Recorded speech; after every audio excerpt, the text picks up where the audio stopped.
¿Qué tal, amigos? Estamos listos para estudiar esta tarde nuestro tema de hoy, la profecía de los 2300 días. Así que comencemos.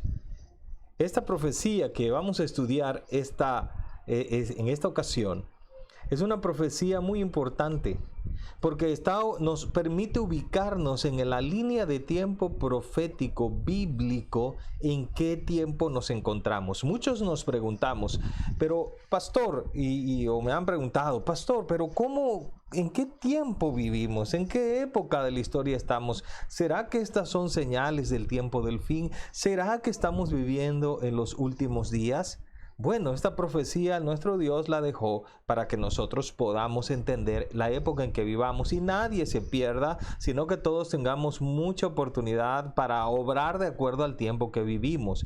Por eso es una profecía muy interesante, muy importante y que estudiaremos. Fue escrita más de 500 años antes del nacimiento de Jesús. Es una profecía que indicaba el tiempo de su bautismo, de su crucifixión y cuándo el evangelio sería llevado al mundo entero. Además, esta profecía nos amplía y nos dice cuándo empezaría el tiempo del fin, el juicio final llamado investigador por los teólogos y cuándo se acercaría el tiempo de la segunda venida de Cristo. Saber esta profecía y en qué etapa nos encontramos nos permite responder a la pregunta: ¿estamos viviendo los días finales? Por eso es una profecía muy importante. De hecho, Jesús recomendó la lectura del libro de Daniel. Cuando él estuvo explicándole a los apóstoles en su capítulo profético, el capítulo 24 de Mateo, él les explicó que el libro de Daniel era una referencia para saber también la era judía y también el fin del mundo. Por eso él señaló: por tanto, cuando veáis establecida en el lugar santo la abominación desoladora, de la cual habló el profeta Daniel, el que lee entienda. Es decir, había que leer y había que comprender, y él explicó parte del tiempo que él mismo vivía en su propio tiempo usando el libro de Daniel. Noten lo siguiente: esta profecía abarca un tiempo específico y adelanto que nos presenta cuando esta profecía de tiempo terminara, iniciaría algo en el santuario celestial. El día de ayer estudiamos que de acuerdo al libro de Hebreos hay un santuario en el cielo. El santuario en la tierra fue hecho en base al santuario en el cielo y era una especie de explicación tridimensional de la obra de intercesión de Jesucristo en el Antiguo Testamento para que ellos tuvieran fe y comprendieran, entendieran, un pueblo analfabeto, un pueblo sin cultura, entendieran el plan de salvación. Cuando vino Cristo, este símbolo terminó y entonces vimos lo que era la salvación de Dios. Pero el futuro quedaba oscuro para la era cristiana. ¿Qué es lo que vendría? ¿Qué es lo que pasaría? Y para que nadie estuviera en incertidumbre, el Señor dejó una línea de tiempo que abarca hasta el tiempo del fin. De ahí ya no hay más profecías de tiempo. Sin embargo, hay señales que nos van marcando y nos van ayudando para que no nos perdamos, no nos engañe el enemigo y podamos llegar al tiempo del fin vigorosos, de buen ánimo, bien conocedores de la era en que se vive. Así que hasta 2300 tardes y mañanas, y luego el santuario será restaurado o purificado, dicen algunas versiones. Esas 2300 tardes y mañanas tienen que ver con un tiempo profético. Y el tema del santuario purificado tiene que ver con el santuario en el cielo, del cual el santuario de la tierra era un tipo o símbolo que ayudaba a conocer lo que había en el cielo. Pero el tiempo, lo que pasaba en un año de la tierra, pasaría a partir de una sola vez, como fue la crucifixión una sola vez. Cada día en el santuario terrenal se mataban ovejas, en fin, se hacían sacrificios y era cada día y una vez al año una purificación. En el tiempo, Cristo solo murió una vez. Y también una vez entrará en el lugar santísimo del santuario celestial para hacer una obra especial y después de eso vendrá. Entonces esto es lo que vamos a ir explicando durante los minutos siguientes. Es un tiempo específico para entender la profecía también. Esta profecía está dentro de un marco bien específico. De hecho, en los tiempos de Daniel no fue plenamente comprendida. Solamente se explicó una parte para el pueblo de Israel. Aún estaba hablando en oración. Cuando Gabriel voló rápidamente, vino y habló conmigo diciendo, Daniel 9, 21 al 23, comprende, hijo del hombre, porque la visión tiene que ver para el tiempo del fin. La visión de los 2300 tardes y mañanas era para el tiempo del fin. Así que cuando esa visión se cumpliera, sabríamos que estaríamos en el tiempo del fin. Cuando esa visión se entendiera, sabríamos que estaríamos en el tiempo del fin. Hoy en día esa visión se entiende, así que les adelanto que estamos viviendo en el tiempo del fin. Note lo siguiente, dentro de la profecía de los 2300 días, un sector de esta profecía, es a saber 70 años, abarca un periodo especial de gracia para el pueblo de Israel, porque nuestro Dios siempre da chance que nos arrepintamos, que cambiemos, pero todo tiene su límite, todo tiene su momento en que debe venir la otra parte, la parte ejecutoria, la parte definitoria de la obra del Señor. Entonces, noten lo siguiente, 70 semanas están determinadas sobre el pueblo y sobre tu santa ciudad para terminar con la transgresión, para sellar la visión y la profecía y para ungir al Santísimo. Todo esto pasó en el tiempo de los judíos. Todo esto pasó en el tiempo de la vida de Cristo hasta el apóstol Esteban y desde el tiempo mismo del inicio de la profecía de los 2300 días. Déjame explicártelo. Es como esta cajita que tengo aquí en la mano. Aquí en la mano tengo esta caja y esta caja tiene, vamos a decirlo así, tiene algo adentro. ¿Sí? Es una caja. Pero adentro, por ejemplo, tiene un teléfono. Y luego más adentro hay unos audífonos. Entonces la caja son los 2300 días.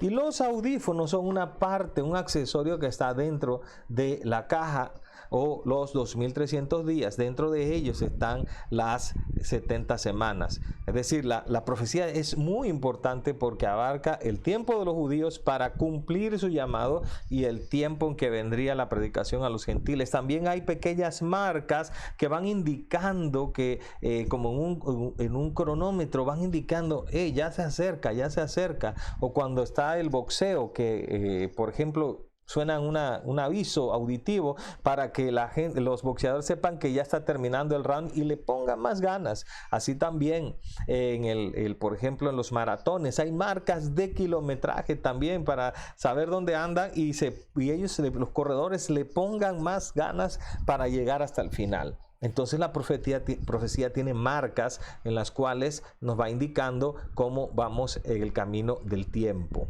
Ahora bien, ¿cómo sabemos que estos 2300 días no son literales, sino que son proféticos? Ezequiel 4, 6 al 7 nos dice que de ahí se toma el conteo profético. Durante 40 días te he fijado un día por cada año. Ezequiel 4, 6 al 7. Un día profético es igual a un año literal. 2300 días proféticos entonces serán igual a 2300 años literales. 70 semanas proféticas equivaldrían entonces a 490 años literales. Okay, ahí estamos hablando de las 70 semanas para el pueblo de Israel y estamos hablando de los 2300 días para que la última profecía de tiempo termine y empezar a lo que es la purificación del santuario en el cielo, es decir, un proceso de juicio, de análisis de cada vida, de los pecados de cada quien y también cómo han ejercido fe en la gracia benefactora de Cristo. Ahora, vamos a ver cuando se inicia este gran periodo profético. Este gran periodo profético se inició, según la profecía de Daniel, capítulo 8 y el capítulo 9, el versículo 25. Conoce y entiende. Esa es la explicación del ángel, esa es la explicación que el cielo dio a la profecía. Conoce y entiende que desde la salida de la palabra para restaurar y edificar Jerusalén hasta el Mesías príncipe habrá 7 semanas y 72 semanas, y volverá a ser edificada con plaza y muro, pero en tiempos angustiosos. Esos fueron tiempos difíciles, los tiempos del profeta Nehemías, de Esdras y otros. Entonces, había una marca de inicio, había un campanazo, había un trompetazo profético, el edicto y luego el inicio de la construcción. Pasarían 49 años desde el edicto hasta el inicio. A veces nosotros nos desesperamos porque queremos que esas cosas buenas que Dios tiene para nosotros ocurran ya mismo. Y siempre ha habido periodos de tiempo de espera en el plan divino. Daniel supo de este plan divino, supo de estos periodos de espera, desde el inicio hasta del edicto, a surgir el edicto, hasta el inicio de la construcción, habrían 49 años, media vida, y se tuvo que esperar. A veces esto decepciona, pero Dios en su sabiduría tiene planes mayores en los cuales nosotros somos una partecita y debemos hacer bien nuestra parte. Noten que en esta interesante profecía, encontramos entonces esta primera marca. Artajerjes fue el rey de Persia que decretó la reconstrucción de Jerusalén en el año 457. Esdras 6, 14 y 7 lo registran. Pero hasta que inició la construcción, del decreto al inicio de la construcción, pasarían 49 años o 7 semanas de las 70 semanas, 490 años, hasta que terminara el tiempo de gracia, de oportunidad de predicación de los judíos. Ahora bien, miremos un poquito más adelante. Dentro de estas 70 semanas que están dentro, acuérdate de la ilustración de la caja, dentro de los 2.300 años, esas 490 años que están dentro de eso, son parte de la profecía de los 2.300, pero están dedicados, están cortados, están separados para el tiempo de los judíos, para el pueblo de Dios, porque Dios le quería dar otra oportunidad, porque Dios es bueno, porque así es Dios, le gusta dar oportunidades. Dentro de eso había marcas también en el tiempo, por ejemplo, el bautismo de Jesús y su crucifixión. También el apedreamiento de Esteban. A partir de la reconstrucción de los muros, habrían 483 años, ¿sí? Acuérdate, ya habían corrido 49 años. Y tenemos esos 400 años más, ¿no? Que nos llevarían al año en que fue bautizado Jesús. Así que Jesús, según los registros históricos, fue bautizado el año 27 de nuestra era. Y se cuenta por testimonio de Mateo, en el capítulo 13, el versículo 15 al 16, que cuando Jesús fue bautizado, enseguida subió del agua, y he aquí los cielos fueron abiertos, y vio el Espíritu de Dios que descendía como paloma y venía sobre él. El bautismo de Jesús fue un acto muy especial porque era una marca en el tiempo de la línea profética para ayudar a todos los que seriamente y humildemente estudiaban las profecías a irse preparando. Los mismos judíos debían reaccionar, y muchos reaccionaron. De hecho, de ahí vinieron los apóstoles, vinieron los predicadores, los evangelistas y otros, una serie nueva de profetas de la iglesia primitiva, que estaban atentos a esas cosas, que habían notado las señales y que estaban comprendiendo y seguían los hitos, las marcas, los señalamientos proféticos. El bautismo de Jesús no podía pasar como algo más, tuvo que ser resaltado como su ungimiento, su apartamiento, su seleccionamiento para un ministerio muy especial. Y como estaba marcado en la profecía, y como mucha gente no sabe leer, otros no les gusta o están distraídos con otras cosas, no se dan cuenta de lo que está pasando. Puede ser que eso hoy mismo esté ocurriendo, también esté sucediendo estas cosas. Pero Nota lo siguiente, que el bautismo de Jesús lo resaltó el Señor porque estaba anunciado ese ungimiento dentro de las 70 semanas, ¿ok? 490 años. Entonces, de alguna manera, aquí vemos que el Señor anuncia, da campanazos, da timbrazos proféticos para que sepamos en qué época vivimos. Ahora bien, pasó el bautismo de Jesús y después la profecía nos dice otras cosas, pero analicemos un poquito aquí esto más detenidamente, porque miren, ok, aquí está el decreto, ¿no? Lo tenemos aquí, luego aquí tenemos el inicio. Después de la reconstrucción del muro, todas unas marquitas. ¿Y por qué Dios lo resalta?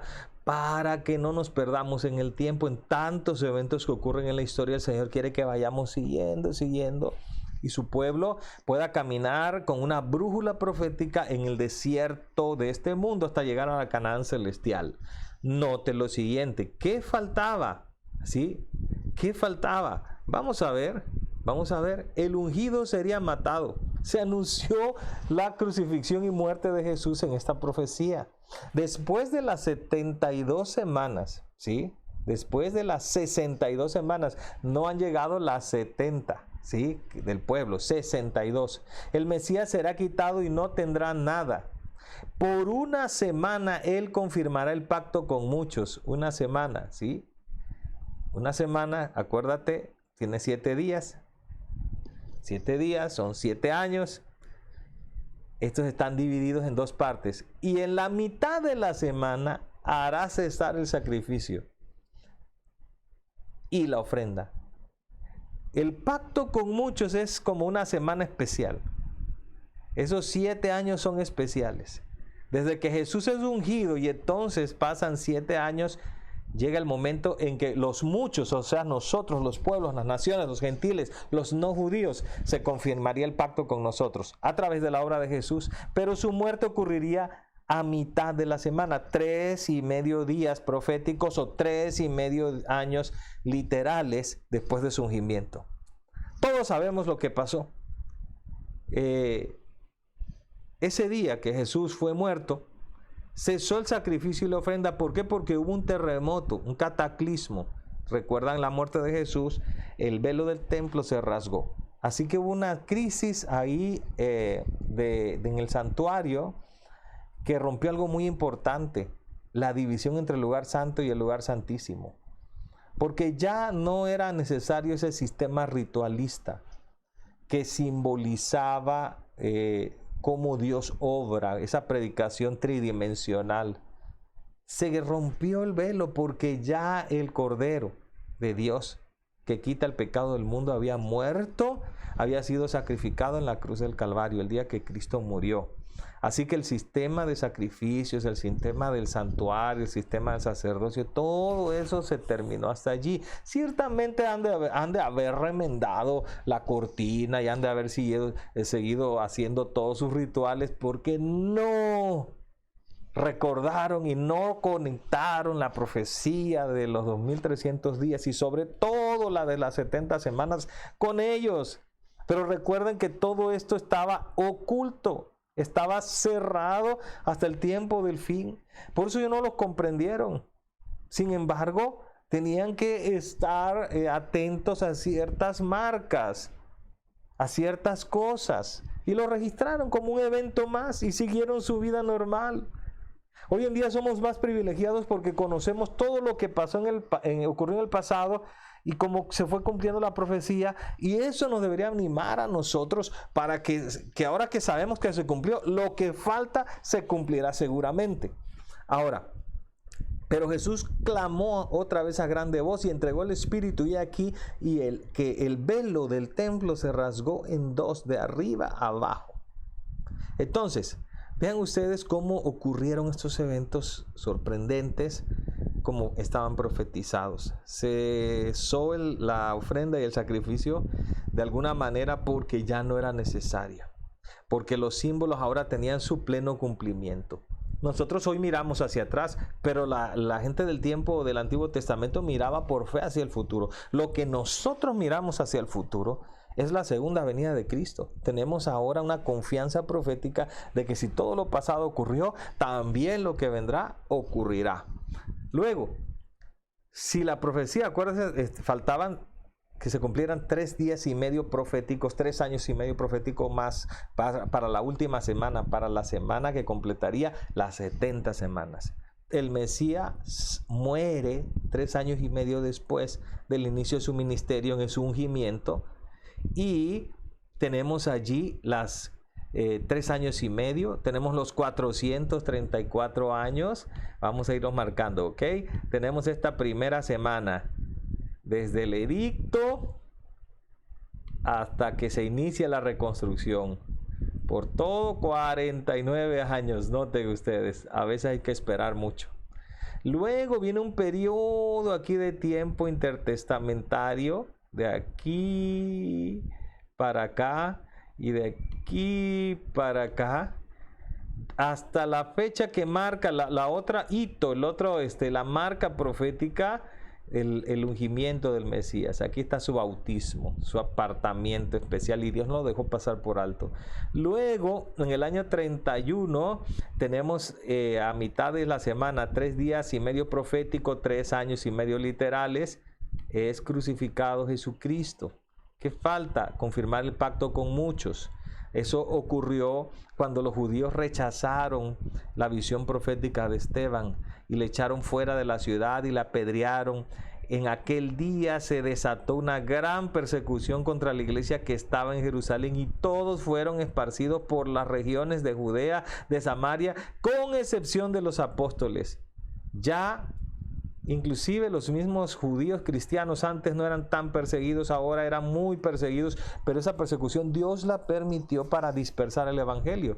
Hay muchas cosas que el Señor tiene que permitir, y pérdidas que el Señor nos tiene que permitir, para que el evangelio se disperse donde debe hacerlo. Así que a veces o frecuentemente en la historia vemos que el Señor permite cataclismos de gracias a su pueblo a fin de alcanzar propósitos, porque somos su instrumento en este mundo. Entonces, al apedrear a Esteban, se cumplió los 3 días y medio que faltaban de la última semana de las 70 semanas para el pueblo. A partir de ese momento, los gentiles empezaron a se les llevó la predicación, y entonces la predicación del evangelio y el evangelio se hizo común a todas las naciones. Después de la crucifixión de Jesús, los judíos tuvieron 3 años y medio más para arrepentirse. Cuando Esteban fue apedreado en el año 34 después de Cristo, los judíos dejaron de ser la nación escogida de Dios. Y ahí tenemos el cuadro completo. Las 70 semanas están completas aquí explicadas. Dentro, recuerden, 70 semanas dentro de los 2300 días, ¿ok? 70 semanas dentro de los 2300 días. 490 días proféticos, 490 días años literales, ¿sí? Y 2300 días proféticos, 2300 años literales. Ahora vamos a seguir mirando. Entonces, fuimos aceptados en el Salvador a pesar de nuestros pecados, a partir de su obra salvadora y la fe ejercida en Jesucristo, y Dios a través de su sacrificio nos hizo acceso a su pueblo. Pero Dios demuestra su amor para con nosotros en que, siendo aún pecadores, Cristo murió por nosotros. Y ese es el centro del tiempo. Esa es la marca que divide la historia de la humanidad entre antes y después. Es el eje de la salvación, la cruz de Cristo. Bendita cruz de Cristo. A partir de ahí de que terminan las 70 semanas, ¿sí? Podemos nosotros, o 490 años, nosotros, ¿qué es lo que le resta? Reste usted 490, ¿sí? A 2300, y le dará 1810 años. Lo que restaba de aquí para acá es 1810 años, desde el apedreamiento de Esteban Jesús inició una nueva fase de obra, iniciaría en este punto profético, de aquí a aquí, ¿ok? 810 años, no aquí, no este lo vamos a borrar, solo lo puse ahí como una referencia, para ver si están atentos, ¿eh? Y entonces, cuando estamos viendo aquí estos 810 años, pues es fácil. Tú le restas a 2300 años, le restas los 490 años literales o días proféticos, te da una fecha, te da una ubicación en el tiempo que es clave, porque dice que el santuario será purificado. Y entonces damos en el año 1844. Ese año fue clave porque en ese año Jesús pasó en el santuario celestial, del cual el santuario eterno era un modelo, pasó del lugar santo al lugar santísimo. Cuando eso ocurría en la ilustración y la explicación terrenal, cuando eso ocurría, por eso entendemos que Dios le puso mucho interés a que esta profecía se guardara. Cuando eso ocurría en el santuario terrenal, era el gran día del Yom Kippur, el día de la expiación, el día del juicio de la nación, donde debían estar consagrados el sacerdote y el pueblo, todo el mundo bañado, limpio, en oración, en consagración, porque era un día de análisis, de escrutar, de estudiar, de profundizar, de poner todo el corazón sobre la mesa, arrepentirse. Dios estaría analizando los pecados del pueblo y estaría listo para perdonarlos por la intercesión del sumo sacerdote.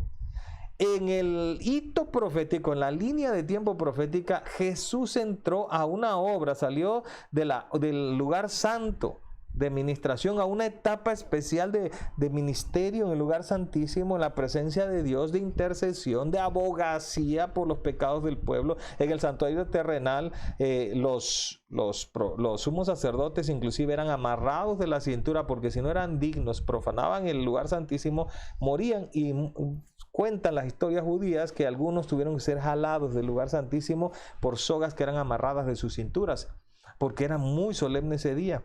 Era un día de juicio, era un día de análisis, era un día de expiación de los pecados. Salían del santuario que todo el año se depositaban a través de la asperjación de la sangre. Ahora simbólicamente eran tomados, puestos aparte, perdonados por el Señor y puestos sobre un macho cabrío, una cabra macho, y allí sobre ese animalito se le ponían las manos como símbolo de que sacaban los pecados del santuario, y se los ponían a un representante del diablo, a Azazel, y lo mandaban al desierto a que caminara ahí, lo devoraran las fieras, muriera. Era su desierto, al fuego. Eso simbolizaba la destrucción final de Lucifer, de Satanás, quien es el verdadero autor de los pecados de los seres humanos. Entonces, eso pasaba en la tierra. En el cielo solo pasa una vez. Eso pasaba en la tierra, en Israel, una vez al año. Una vez al año. El sacrificio eran de mañana y de tarde, y cuando había pecados.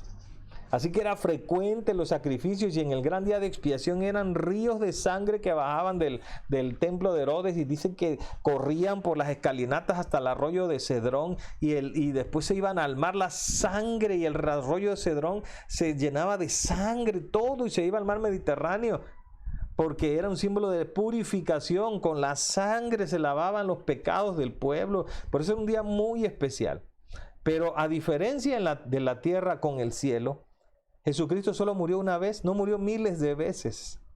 Por eso que creen algunas respetables religiones de que vino a morir a América por nosotros, eso suena bonito, pero la palabra de Dios dice que Jesucristo fue ofrecido una vez y para siempre. Así como antes, los sacrificios solo eran una ayuda didáctica para ejercer fe en el verdadero Cordero de Dios que quita el pecado del mundo hacia el futuro. Hoy nosotros miramos hacia la cruz y ejercemos fe para perdón nuestros pecados hacia el pasado. Ahora, lo que Dios, si tú quieres saber qué Dios está haciendo en ese momento en el cielo, es interceder, trabajar, estudiar tu vida, tu nombre, analizarlo, abogar por ti. Abogado tenemos para con el Padre a Jesucristo, el Santo. Él está ahí como sumo sacerdote y como abogado, hablando a nuestro favor. Esa es la obra que Él está haciendo ahora mismo en el cielo. Así que si tú quieres saber en qué etapa de la historia de la humanidad te encuentras, es muy simple. tienes que saber que estamos viviendo donde el ángel Gabriel le dijo a Daniel: sella este libro hasta el tiempo del fin. No se va a entender hasta el tiempo del fin. Los sellos fueron quitados en el tiempo del fin. Y entonces usted puede mirar, y usted puede notar, y puede escuchar, y puede saber entonces que estamos viviendo en el tiempo del fin. En el cielo fue iniciada y está aconteciendo la purificación del santuario ahora mismo. Es el gran periodo profético, el gran Yom Kippur de los hijos de Dios y de las naciones en este tiempo. En el santuario terrenal, cuando salía el sacerdote, era fiesta, había alegría, había gozo, porque los pecados del pueblo habían sido perdonados, del pueblo de Dios. Ese gran Yom Kippur no era para los paganos, no era para los filisteos, era para el pueblo de Dios, era para hacer la obra preparatoria antes de un nuevo periodo, de una nueva era de tiempo. Hoy, en la tierra, la verdad y el entendimiento de los 2300 días han sido comprendidos plenamente, porque estamos en el tiempo del fin y Jesús está intercediendo, Jesús está trabajando, Jesús está haciendo esa obra maravillosa después de 1844. Vivimos tiempos solemnes, pero así como el sacerdote tenía que salir del santuario, pronto concluirá el juicio y Dios pondrá fin al pecado para siempre, para siempre. Llega una hora solemne, llega una hora especial, llega una hora maravillosa. Queridos amigos y hermanos, estamos viviendo el tiempo del fin. En fin, yo quiero pedirles que por favor pongan mucha atención y les repaso una vez más. Recuerden, todo esto que está aquí pasó ya. Nosotros estamos aquí en esta etapa, ¿ok? Entonces, ahora noten lo siguiente. ¿Qué falta cumplirse? ¿Qué falta cumplirse? Falta cumplirse la segunda venida de Cristo, ¿ok? La segunda venida de Cristo es el hecho imponente que nos falta cumplir mientras estamos entre este periodo, ya en la última parte de la historia de la humanidad. Yo le pido a Dios que te ayude y que me ayude a mí también para que estemos preparados, porque lo que sigue será ese silencio de media hora en el cielo, porque vendrán los ángeles del cielo, vendrán todas esas hermosos ángeles por nosotros y estaremos salvos por la eternidad y veremos a Cristo venir en las nubes de los cielos con gran poder y gloria. Tenemos que estar preparados. Ojalá que tú puedas recibir en tu corazón esta misma noche a Jesús y decirle: Señor, ayúdame. Esta es la buena nueva. Cristo viene, Cristo ha perdonado pecados, Cristo intercede por mí en este momento. Eso es evangelio. Solo tú tienes que aceptar a Jesús, orar y decirle: te acepto en mi corazón, me confieso pecador, perdona mis pecados. Gracias por escucharnos otra vez en este programa Esperanza en medio de la crisis. Que Dios les bendiga. Que Dios les acompañe. Sigue un momento de adoración, pero por ahora este es el mensaje y este es mi deseo y oración. Que Dios te bendiga.